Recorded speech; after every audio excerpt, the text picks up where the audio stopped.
Hello धुरंधरो, नमस्ते, राम राम। मैं हूं अमित चौधरी। स्वागत है आपके अपने यूट्यूब चैनल अमित सर जी के में।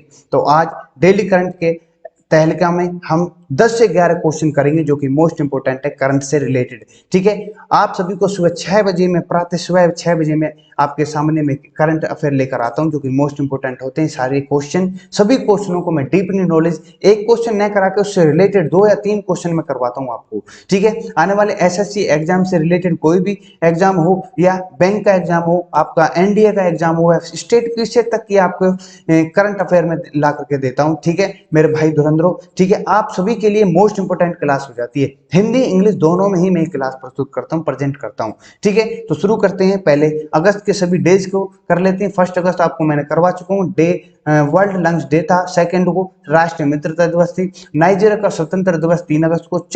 आपके सामने फर्स्ट क्वेश्चन आपके सामने, बिल्कुल आराम से चलेंगे, बिल्कुल डीपली नॉलेज बढ़िया तरीके से पढ़ेंगे। पहला क्वेश्चन आपके सामने है, राष्ट्रीय मंडलों में ऊंची कूद में पदक जीतने वाले पहले भारतीय बन चुके हैं, पहले भारतीय बन चुके हैं, वो कौन है? तोलिका मान जी, तेजस्वी शंकर जी हैं, लवप्रीत सिंह है, गुरदीप सिंह है। तो आपके सामने मैंने दे रखे हैं, ये फोटो देख कर पता चल रही होगी जो भी कॉमनवेल्थ गेम देख रहा है बच्चा। ठीक है, तो तेजस्वी शंकर ने फर्स्ट मेडल प्राप्त किया, पहले भारतीय बन चुके हैं। ठीक है, और इन्होंने ब्रॉन्ज मेडल प्राप्त किया, कांस्य पदक। ठीक है, इन सभी ने कोई ना कोई मेडल प्राप्त किया है। इन सभी को मैं आपको सामने प्रस्तुत करूंगा, जैसे कि स्लाइड मैंने दे रखी है, आगे इंग्लिश में भी मैंने कन्वर्ट कर रखी है आपके सामने। ठीक है, तो अभी आपको एक चीज और मैं पूछ लेता हूँ, जो 2022 में जो ये राष्ट्रमंडल चल रही है, इसका शुभंकर क्या है, क्या नाम है उसका, ये मुझे बताना। ठीक है, तो तेजस्वी शंकर जी ने राष्ट्रमंडल 2022 में पुरुषों की ऊंची कूद में स्पर्धा में कांस्य पदक जीता है। ठीक है, तो ये आपके सामने कौन से 2.28 मीटर में द्वारा से लास्ट एंड अपना बेस्ट देना चाहा, पर उसमें असफल रहे हैं। ठीक है, 2.2 मीटर की छलांग मारी थी, जिसके थ्रू इनको कांस्य प्राप्त पदक या मेडल प्राप्त हुआ था। ठीक है, नेक्स्ट है कि महिलाओं में 78 केजी जूडो वर्ग में तुलिका मान ने रजत सिल्वर मेडल जीता है। मोस्ट इंपोर्टेंट है, ये इस संस्करण में जूडो में तीसरा पदक है। ठीक है, इसलिए इंपोर्टेंट है। नेक्स्ट है, जो भारत तोलक है, गुरदीप सिंह ने 109 किलोग्राम के अंतर्गत ब्रॉन्ज मेडल जीता है, वहीं लवप्रीत सिंह ने भी ब्रॉन्ज मेडल जीता है। ठीक है, भारत के सौराट घोष ने केज पुरुष एकल में इंग्लैंड के जेम्स विग स्ट्रॉप को हराकर कांस्य पदक जीता है। टोटल 18 मेडल प्राप्त हो चुके हैं। टैली में आपको दिखा देता हूं एक बार। ठीक है, जो कि मोस्ट इंपोर्टेंट है। इसको मैं थोड़ा सा जूम कर देता हूं और आपको आशा करता हूं आपको प्रॉपर तरीके से दिख रही होगी।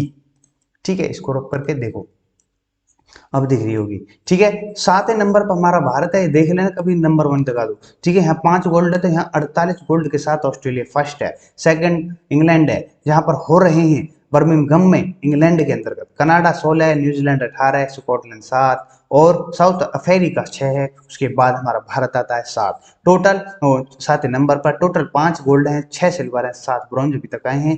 टोटल मिला के 18 मेडल प्राप्त कर चुके हैं हमारे भारत। ठीक है, डेली रोज एक ना एक मैं करवाता रहूंगा और सभी के नाम भी याद करवा दूंगा, गेम से रिलेटेड भी, किस वर्ग से हैं वो, सभी चीजें प्रॉपर तरीके से डे बाय डे याद करते रहेंगे, तो आपको खिलाड़ियों की नॉलेज, गेम की नॉलेज, सब चीज की नॉलेज हो जाएगी मेरे द्वारा। ठीक है, नेक्स्ट क्वेश्चन, सेकंड क्वेश्चन है, किसने या किसके द्वारा 4 अगस्त 2022 को गुजरात में श्रीमद राजचंद्र मिशन धर्मपुर की विभिन्न परियोजनाओं का उद्घाटन किया है? ठीक है, अरे ये आपके सामने दिख रहे होंगे, पीएम मोदी साहब। तो और सभी तो गलत हो जाते हैं, लेकिन प्राइम मिनिस्टर द्वारा ना ही इसके द्वारा और भी परियोजनाएं लागू की हैं इसके अंतर्गत। ठीक है, धर्मपुर में। ठीक है, ये मैं बता देता हूं कौन कौन सी परियोजनाएं हैं। धर्मपुर जो कि एक वलसाड जिले में, धर्मपुर में श्रीमद राजचंद्र अस्पताल का उद्घाटन किया। 200 करोड़ की लागत हुई, 250 बेड हैं, और इसके साथ साथ श्रीमद राजचंद्र पशु चिकित्सालय का आधारशिला रखी। वहीं महिलाओं के लिए श्रीमद राजचंद्र उता केंद्र की आधारशिला रखी। ठीक है, वहीं 700 महिलाओं के लिए, आदिवासी जो है उनको रोजगार मिलेगा इससे। ठीक है, और सबसे पहले इस राजचंद्र मिशन धर्मपुर आंतरिक परिवर्तन के लिए एक आध्यात्मिक आंदोलन है, इसमें इसकी स्थापना इन्होंने सबसे पहले करने वाले गुरुदेव श्री राकेश रहे हैं। ठीक है, यहाँ 5 महाद्वीप हैं और 196 केंद्र माध्यम से काम करते हैं। ये सभी चीजें इंपॉर्टेंट है आपके लिए, इसलिए वहां पर बड़ी मात्रा में प्राइम मिनिस्टर खुद गए और इसको लॉन्च किया गया है, और सभी योजनाएं प्राप्त पूर्ण रूप से लॉन्च की हैं। ठीक है मेरे भाइयों, तो नेक्स्ट चलते हैं नेक्स्ट क्वेश्चन के साथ। आशा करता हूँ सभी चीजें प्रॉपर तरीके से नॉलेज देता चल रहा हूँ, प्रॉपर तरीके से हर क्वेश्चन का एनालिसिस करते चल रहा हूँ मैं, ठीक है। नेक्स्ट क्वेश्चन है राष्ट्रीय स्तर पर निर्धारित योगदान जिसको एनडीसी बोला जाता है, नेशनली डिटरमाइंड कंट्रीब्यूशन एनडीसी, जो हाल ही में खबरों में रही है या किस क्षेत्र से संबंधित शब्द है, ये ध्यानपूर्वक, मतलब आपको क्वेश्चन तो पढ़ना है लेकिन केयरफुली पढ़ना है, ठीक है। तो ये महिलाओं एवं बाल विकास राज्य के मंत्रालय, जलवायु परिवर्तन, वाणिज्य या उद्योग मंत्रालय, तो इस शब्द का रिलेटेड है जलवायु परिवर्तन जो कि क्लाइमेट चेंज है, ठीक है। यूएनएफसीसी ये आगे जिक्र आएगा, इसकी फुल फॉर्म भी मैं आगे बता दूंगा आपको।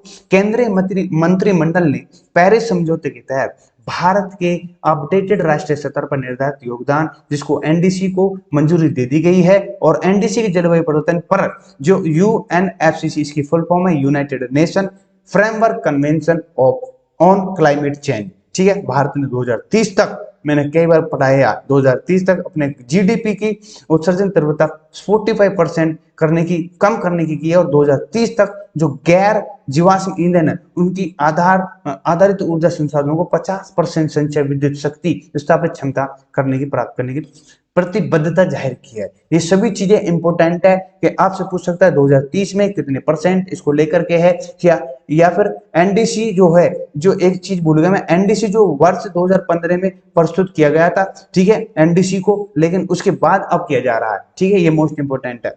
चलते हैं नेक्स्ट क्वेश्चन पर।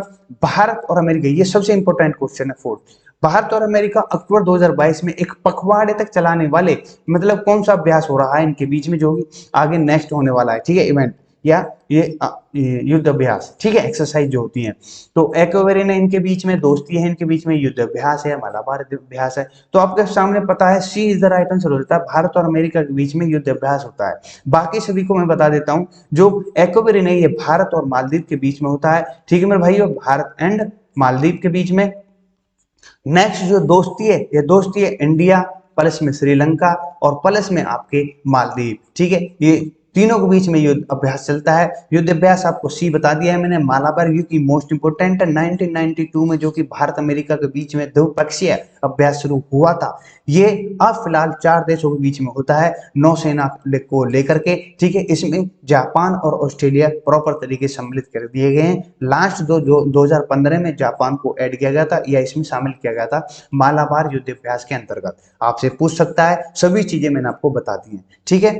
चलते हैं, इसमें आप पढ़ लेना। जो युद्ध अभ्यास हो रहा है ये 18वां संस्करण हो रहा है, उत्तराखंड के औली में 14 से 31 अक्टूबर हुआ था। जो लास्ट हुआ तो अमेरिका के अलास्का में हुआ था। ये प्रॉपर तरीके से मैंने दे रखे हैं, ठीक है। 2016 में ऑलरेडी हस्ताक्षर हो चुके हैं, ठीक है। मेमोरेंडम ऑफ एग्रीमेंट हो चुका है भारत और अमेरिका के बीच में। ये मैंने सारे युद्ध अभ्यास दे रखे हैं, कौन कौन से कृषि के बीच में है। वरुण हो फ्रांस के बीच, शक्ति भारत फ्रांस के बीच, सभी चीजें एक बार थोड़ा मैं बता भी देता हूँ, ठीक है। एक मिनट रुके, ताकि आपको कोई दिक्कत ना हो, थोड़ा सा एक दो में करवा दूं। जैसे कि वरुण आपको बता दी मैंने, शक्ति बता दी, दोनों ही फ्रांस के बीच में है। सूर्य किरण नेपाल, कैसे याद करोगे, सबसे पहले किरण भारत के ऊपर सबसे ऊपर है नेपाल, तो किरण वहां पर, सूर्य की किरण वहां पर सबसे पहले पड़ते थे। इस प्रकार से याद कर लो, सूर्य किरण भारत नेपाल, ठीक। जय मैक्स भारत जापान, जयते जापान, मैक्स अपना भारत है, ठीक है। सहयोग केजन भारत जापान, गरुड़ शक्ति भारत और इंडोनेशिया, शक्ति भारत फ्रांस है, गरुड़ शक्ति इंडोनेशिया। इस प्रकार से आप इन सभी को याद कर लेना, रिलेट करके एक दूसरे से, ठीक है। एक दिन मैं इनकी क्लास लेकर आऊंगा, प्रॉपर तरीके से ट्रिक वाइज मैं आपको सब चीज को निपटा दूंगा, ठीक है। इनको सबको झंडू बाम लगा दूंगा एक दिन में, ठीक है। नेक्स्ट क्वेश्चन है, ये सबसे मोस्ट इंपोर्टेंट है, रामसर सतल सूची में कितनी और भारतीय आर्द्रभूमि सतल जोड़ी गई हैं? 10 और जोड़ी गई हैं टोटल, ठीक है। अब फिलहाल पहले जो थी 54 थी, ठीक है, टोटल रामसर साइट जो है इसके अंतर्गत, जो कि अंतरराष्ट्रीय महत्व देती है, मतलब कुल मिलाकर देख रेख करती है इसको अंतरराष्ट्रीय तौर पर, ठीक है। कौन? ये रामसर साइट। और अब फिलहाल जो कि 54 प्लस में 10 और हो गए तो 64 टोटल हो गई है ये, ठीक है। कौन? भारत की आर्द्रभूमि जो सतल है, ठीक है। इन चीजों को मैं जान लेता हूं। जो सबसे पहले 64 हो चुकी है, भारत और चीन दोनों ऐसे देश हो चुके हैं जिसमें सबसे ज्यादा अधिक रामसर साइट के अंतर्गत आर्द्रभूमि ऐड कर चुका है, सूची में शामिल कर चुका है, ठीक है। 10 नई सतल है, तमिलनाडु में 6 है, गोवा कर्नाटक मध्य प्रदेश और ओडिशा में एक एक है, और 64 आर्द्रभूमि टोटल हो चुकी है। 12,50,361 हेक्टेयर को कवर करती है। कौन? Ramsar site. ठीक है, 75वीं वर्षगांठ में 75 रामसर सतर का लक्ष्य रखा गया है। ये मोस्ट इंपोर्टेंट है, यहाँ से क्वेश्चन उठेगा। ठीक है, अभी फिलहाल 64 हो चुकी है। ठीक है, हर रोज हो रही है, तो आशा करता हूँ ये 15 अगस्त तक हो जाए, क्या पता 75 रामसर सतल। ठीक है, इसके बारे में उस समय मैं बता दूंगा। ठीक है, भारत ने 1 फरवरी 1982 को रामसर जो कन्वेंशन है इसके थ्रू हस्ताक्षर किए थे। और सबसे पहले ये मोस्ट इंपोर्टेंट है, चिल्का झील को 1981 और केवलादेव राष्ट्रीय उद्यान जो राजस्थान में चिल्का झील जो कि उड़ीसा के अंतर्गत है, इन सभी को अपनी सूची में शामिल किया था रामसर साइट ने। ठीक है, आशा करता हूँ सभी चीजें आपको समझ में आ गई होंगी मेरे भाई। नेक्स्ट चलते हैं नेक्स्ट क्वेश्चन पर। हाँ, नेक्स्ट क्वेश्चन से पहले थोड़ा सा जो 10 है वो तमिलनाडु को 6 प्रॉपर तरीके से दे रखी है, और एक एक आपके उड़ीसा, गोवा, कर्नाटक माध्यम ये मध्य प्रदेश में है। ये सभी प्रॉपर तरीके से, इसका मतलब होता है कि आर्द्रभूमि मतलब रामसर साइट जो है, जैसे कि कोई भी अभयारण्य है, कोई भी झीलें हैं, ठीक है, उन चीजों को सूची करना और फिर उनको एनालिसिस करना, उनको मदद की जरूरत है कि नहीं, तो 10 और ऐसी ऐड कर ली है, और 6 उनमें से सबसे ज्यादा तमिलनाडु की है। ठीक है, प्रॉपर तरीके से मैंने पूरी डिटेल मैंने दे रखी है आपके सामने। ये रामसर से साइट है, इसमें मैंने लिखा हुआ है कि ये जो समझौता हुआ था 2 फरवरी 1971 में विश्व की आर्द्रभूमि के संरक्षण के लिए एक संधि हस्ताक्षर किए गए थे, और 1975 में इसको लागू किया गया था। आपसे पूछ सकता है। ठीक है, ये रामसर साइट की मैंने बातें आपको प्रॉपर तरीके से दे दी हैं, और आप अमित सर जी के या डिस्क्रिप्शन में लिंक मिल जाएगा, वहां पर जाकर के टेलीग्राम से इस पीडीएफ को प्राप्त कर सकते हो। नेक्स्ट क्वेश्चन के साथ चलते हैं। अब हम किस व्यक्ति को केंद्रीय सतर्कता आयुक्त नियुक्त किया गया है? सुरेश एन पटेल या सोनिया केजरीवाल या स्मृति ईरानी, ये सभी गलत हो जाते हैं। तो सुरेश एन पटेल जी को नियुक्त किया गया है। सीवीसी जो बोला जाता है, सेंट्रल विजिलेंस कमीशन। ठीक है, सीवीसी इनको नियुक्त किया गया है आयुक्त के रूप में। ठीक है, ये सीवीसी जो है इसके बारे में थोड़ा मैं बताऊंगा थोड़ा सा। ठीक है, ये अप्रैल 2020 ये कुछ समय से खाली पद था। ठीक है, तो राष्ट्रपति द्रौपदी मुर्मू जी ने सुरेश एन पटेल को ये चीज दिखाई। तो उसके पहले, इससे पहले कौन थे सीवीसी पर? बृजमान, जो कि संजय कोठारी साहब से 24 जून को राष्ट्रीय ये केंद्र सतर्कता आयोग के पद पर सेवानिवृत्त हुए थे। ठीक है, केंद्रीय सतर्कता आयोग केंद्रीय सतर्कता आयोग का प्रमुख होता है। ठीक है, जो नीतूर श्रीनिवास राव भारत के पहले मुख्य सतर्कता आयुक्त है, ये इंपोर्टेंट है, आप नोट कर लेना अपनी नोटबुक में। ठीक है, नीतूर श्रीनिवास राव ये पहले सीवीसी के आयुक्त हुए हैं।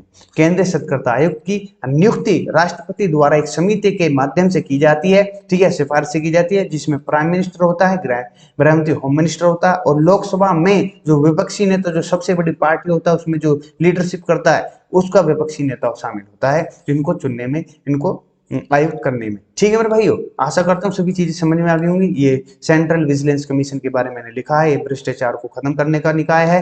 ठीक है, ये संतानम समिति के द्वारा सिफारिश के द्वारा पर स्थापित किया गया था। यहाँ से क्वेश्चन उठ सकता है। 2003 में केंद्रीय सतर्कता आयोग अधिनियम 2003 के तहत वैधानिक दर्जा प्राप्त हुआ है इनको। ये सभी चीजें इंपोर्टेंट है। ठीक है, इंग्लिश में मैंने यहाँ पर दे दिया है। चलते हैं नेक्स्ट क्वेश्चन पर। किसके द्वारा 75,000 या 75,000 से अधिक स्टार्टअप की मान्यता दी गई है? ये मोस्ट इंपोर्टेंट है। ये डीपीआईआईटी के द्वारा 75,000 से अधिक स्टार्टअप, जो कि सबसे बड़ा इकोसिस्टम है भारत का। ठीक है, भारत का, बल्कि मुझे लग रहा है ये भारत का तीसरा सबसे बड़ा है। ठीक है, सॉरी इसके लिए। ठीक है, तो 75,000 स्टार्टअप लॉन्च किए गए हैं। और एक बात सोचने की है कि पिछले 10,000 स्टार्टअप को 156 दिनों में मान्यता दिया गया है, जबकि शुरुआती 10,000 स्टार्टअप को 808 दिन में मान्यता मिली है। ठीक है, 75,000 से अधिक स्टार्टअप को मान्यता देने आजादी के लिए 75 साल क्रम के एक मील का पत्थर बन रहा है। ये विश्व के अंदर रिकॉर्ड है। ठीक है, प्रतिदिन लगभग 80 से ज्यादा स्टार्टअप मान्यता प्राप्त हो रही है इनको दुनिया भर में, जो कि अधिक दर रखता है। ठीक है, ये भारत का स्टार्टअप तीसरा सबसे बड़ा इकोसिस्टम है। भारतीय स्टार्टअप इकोसिस्टम द्वारा 7.46 लाख नौकरी सृजित करेगा। 49% स्टार्टअप टायर 1 और 2 में शहरों में है। ठीक है, जैसे कि इसमें बताया गया है कि प्राप्त स्टार्टअप में से 12% आईटी सेवाएं में, 9% हेल्थ केयर लाइफ साइंसेज से, और 7% शिक्षा से, और 5% से पेशेवर और वाणिज्यिक सेवाओं में स्थित है। जो इकोनॉमिक्स से रिलेटेड जो मतलब जो इको या इकोनॉमिक को अपना अर्थव्यवस्था को अपना जरिया मानता, मतलब जो जिसका फेवरेट है या पीसीएस को लेकर के तैयार करा इकोनॉमिक्स, उसके लिए पेपर के लिए ये मोस्ट इंपोर्टेंट क्वेश्चन है। ठीक है, नोट कर लेना भाई, और आपके सामने मैंने दे दिया। ठीक है, चलते हैं ये सभी चीजें आप पढ़ लेना, और इंग्लिश में मैंने आगे दे रखी है। नेक्स्ट क्वेश्चन के साथ चलते हैं। किस राज्य सरकार ने स्कूली शिक्षा परिवर्तन के लिए नीति आयोग के साथ त्रिपक्षीय समझौता ज्ञापन हस्ताक्षर किए हैं। ये आपके सामने अरुणाचल प्रदेश है, एमओयू मेमोरेंडम ऑफ अंडरस्टैंडिंग होता है, ठीक है, इसकी फुल फॉर्म जो एमओयू जो कि नीति आयोग के साथ किया गया है अरुणाचल प्रदेश की सरकार ने, ठीक है, स्कूली शिक्षा परिवर्तन के लिए। ये इंपॉर्टेंट है, ठीक है, क्योंकि नीति आयोग खुद गई है, ठीक है, उसके साथ इसने समझौता किया है, ठीक है। अरुणाचल प्रदेश सरकार स्कूली शिक्षा में बढ़ावा देगा, ठीक है। 3000 से अधिक सरकारी स्कूलों में छात्रों को सीखने के परिणाम में सुधार के लिए 3 साल की साझेदारी की गई है नीति आयोग के साथ, ठीक है। राज्य के लिए विकास सहायक सेवाएं क्या है, डीएसएसएस के साथ। इसका उद्देश्य है राज्य और राज्य स्तर की संस्थाओं को संस्थागत और संगठनात्मक क्षमताओं का निर्माण करना, वहां के क्या प्रॉब्लम आ रही है उनको हल करना, ठीक है। केंद्र राज्य साझेदारी मॉडल स्थापित करता है, ये जो सहयोग है, ठीक है, ये मोस्ट इंपोर्टेंट है। मुद्दों को सॉल्यूशन करना, इसका प्रॉपर तरीके से एजेंडा रहेगा, ठीक है। तो इसी के साथ ये जो इंग्लिश में भी दे रखा है मैंने कन्वर्ट करके, ठीक है, इसको देख लेना आप। नेक्स्ट क्वेश्चन है, मोस्ट इंपोर्टेंट है, बैंक का बच्चा जो भी तैयारी कर रहा है उसके लिए। मार्च 2022 में किस राष्ट्रीय बैंक का वित्तीय समावेशन सूचकांक बढ़कर 56.4 हो गया? तो आपको पता होना चाहिए reserve bank of India, RBI जो कि बैंक है, ठीक है, पिछले साल 53 दशमलव कुछ था, अब यह बढ़कर 56.4 हो गया है। प्रॉपर तरीके से मैंने लिखा भी हुआ है आपके सामने, 2021 में 53.9 था और अब 56.4 हो गया। काफी वृद्धि की है सूचकांक जो संक्षेप होता है इसका, ठीक है। आरबीआई ने देश भर में वित्तीय समावेशन की पहुंच की मापने के लिए एक समग्र वित्तीय समावेशन सूचकांक का निर्माण किया है, ठीक है। आरबीआई ने मार्च 2021 को समाप्त होने वाले वित्त वर्ष के लिए अगस्त 2021 में प्रकाशित किया था और सूचकांक का निर्माण बिना किसी आधार वर्ष के किया गया है। यह एक ही वैल्यू में वित्तीय समावेशन की प्रति वैल्यू को जानकारी प्राप्त करता है। इसमें 0 वैल्यू 100 के बीच में क्या हो सकता है कि 0 पूर्ण वित्तीय बहिष्करण दिखाता है जो 0 वैल्यू होगी, और 100 पूर्ण वित्तीय समावेशन दिखाता है, ठीक है। इनसे पूछ सकते हैं। इसके 3 मापदंड है, जैसे कि पहुंच 35%, उपयोग 45%, सॉरी, गुणवत्ता 20%, ठीक है। ये भी पूछ सकता है आप मापदंडों को कितने परसेंट है, ठीक है। आईओसीएल और किस देश की सड़क के साथ राजमार्ग विभाग ने एक समझौता किया है? ये मोस्ट इंपोर्टेंट है, किस देश के साथ सड़क और राजमार्ग विभाग ने एक समझौता किया है, इंपोर्टेंट है, ठीक है। तो ये बांग्लादेश के लिए किया है, क्यों किया है, जैसे मैंने बता दिया, समझौता हुआ, एमओयू हुआ है, ठीक है। किस चीज को लेकर ये जो समझौता हुआ, ये जो एमओयू पास हुआ है, इसमें भारत और बांग्लादेश के क्षेत्र के माध्यम से पेट्रोलियम, बांग्लादेश के इंटर मतलब उसके अंदर जो क्षेत्र है वहां से गुजर करके पेट्रोलियम सामानों को आपातकालीन आपूर्ति के लिए किया गया है मेमोरेंडम जो भी हुआ है, ये समझौता हुआ है। मेघालय से पेट्रोलियम लेकर प्रवेश करेंगे, वे बांग्लादेश की सीमा से होते हुए त्रिपुरा जाएंगे, ठीक है। जो आईओसीएल है सभी प्रशासनिक शुल्क वह वहन करेगा। यह बांग्लादेश क्षेत्र के उपयोग के लिए सड़क उपयोग शुल्क सहित स्थानीय कर भी वहन करेगा, ठीक है। सभी आईओसीएल करेगा इसके साथ, ठीक है। यह वर्ष असम में इस वर्ष में जो भी नुकसान हुई पेट्रोल उत्पाद को तत्कालिक आपूर्ति में मदद करने के लिए एक अंतरिम व्यवस्था प्राप्त करेगा। सभी चीजें इंपॉर्टेंट है, आपको हर चीज को मैं प्रॉपर तरीके से समझाता आ रहा हूं। ये सभी चीजें आपके पेपर को लेकर मोस्ट इंपोर्टेंट भाई। अगर आपको कहीं भी किसी प्रकार से किसी भी क्वेश्चन से रिलेटेड कोई शिकायत हो तो मुझे टेलीग्राम पर मैंने लिंक दे रखा है, फेसबुक लिंक दे रखा है, तो वहां पर पर्सनली मैसेज कर सकते हैं कि इससे मुझे प्रॉब्लम आ रही है, या इन कमेंट मुझे बता दिया करो, ठीक है। तो ये सभी चीजें इंपॉर्टेंट है। आपको अगर आपको कोई समस्या आ रही है तो बताओ तुरंत, ठीक है। आज का लास्ट क्वेश्चन आपके सामने मेरे भाइयों, किस देश ने मुख्तार रोबो अली को धार्मिक मामलों का मंत्री नियुक्त किया है? ठीक है, ये बहुत ही बड़े अपवाद में चल रहा था कुल मिला के। ये जो सोमालिया देश है, ठीक है, ये सोमालिया देश के अंतर्गत हो रहा है। सोमालिया देश में काफी अखबारों में छा रहा था, तो इसलिए मैं उठा कर लेकर आया हूँ, ठीक है। ये कौन है? ये वह अल शबाब इस्लामी समूह के उपनेता को पूर्व प्रवक्ता है, ठीक है। हसन शेख मोहम्मद मई में सोमालिया के राष्ट्रपति बने थे, चुने गए थे। अल शबाब ने सोमालिया की केंद्र सरकार के खिलाफ 15 साल से विद्रोह पर छेड़ रखा है इसने, अल साहब ने, ठीक है। यह सोमालिया स्थित इस्लामिक विद्रोह समूह है जो कि अफ्रीका, पूर्वी अफ्रीका में पड़ता है, ठीक है। ये हॉर्न ऑफ सोमालिया के बारे में थोड़ा बता दें तो यह हॉर्न ऑफ अफ्रीका का एक देश है। इसकी सीमा इथोपिया से, जिबूती से, केन्या से, अदन की खाड़ी से, हिंद महासागर से लगती है। अफ्रीका की मुख्य भूमि पर इसकी सबसे लंबी तटरेखा है। इसकी राजधानी मोगेदिशु, यहाँ से क्वेश्चन है। प्रधानमंत्री कौन है, राष्ट्रपति कौन है, यहाँ से क्वेश्चन आ सकते हैं आपसे, ठीक है। इसकी मुद्रा क्या है, वह सोमाली शिलिंग है, ठीक है। इसके प्रधानमंत्री हमजा अब्दी बारे हैं, ठीक है। और पहली स्थायी केंद्र सरकार इसकी 2012 में स्थापित की गई। सभी चीजें इंपॉर्टेंट है, आपको याद कर लेना। ठीक है, तो आशा करता हूं आज का जो सेशन था प्रॉपर तरीके से हर क्वेश्चन को डीपली नॉलेज देने की कोशिश की है, और उससे रिलेटेड जो भी क्वेश्चन मेरे को बताने जाने थे वो मैं आपको बता चुका हूं। ठीक है, और आशा करता हूं और अधिक मात्रा में मैं आपको बता सकूं। ठीक है, जैसा कि मैं अपने यूट्यूब पर बिल्कुल ऑन यूट्यूब पर फ्री क्लासेस करवाता हूं जीके से रिलेटेड। ठीक है, सभी चीज फ्री होती है, आपको कहीं भी किसी भी कोर्स लेने की जरूरत नहीं है, किसी भी पेड कोर्स की जरूरत नहीं है। ऑन यूट्यूब पर सब कुछ खुलेआम करवाता हूँ, निःशुल्क, बिल्कुल 0 रुपया। ठीक है, ऑन यूट्यूब पर। ठीक है, आप सभी के लिए सभी ओपन है सब कुछ, और पीडीएफ आपको आपको प्राप्त चाहिए तो ऑन टेलीग्राम पर आप आ सकते हो, जुड़ सकते हो, ज्वाइन कर सकते हो उसको। ठीक है, वहां से प्राप्त कर लो और आप पूरे दिन इसको पढ़ सकते हो। ठीक है, 1 या 2 बार आप इसको रिपीट करोगे प्रॉपर तरीके से, आपकी आज की जो करंट अफेयर थे वो दिमाग में फीड हो जाएगी। ठीक है, पेपर से पहले एक बार पढ़ लेना, आपके दिमाग में सब कुछ क्लियर हो जाएगा अगर आप नोट पेन बुक लेकर बैठे हो और इस पीडीएफ के साथ। ठीक है, तो सभी भाइयों को यही कहूंगा कि आपको कहीं भी किसी प्रकार से कोई दिक्कत आए जीके से रिलेटेड, आप मेरे से इस माध्यम से जुड़ सकते हो। नमस्ते, राम राम, जय हिंद, जय भारत। मिलते हैं नेक्स्ट क्लास में।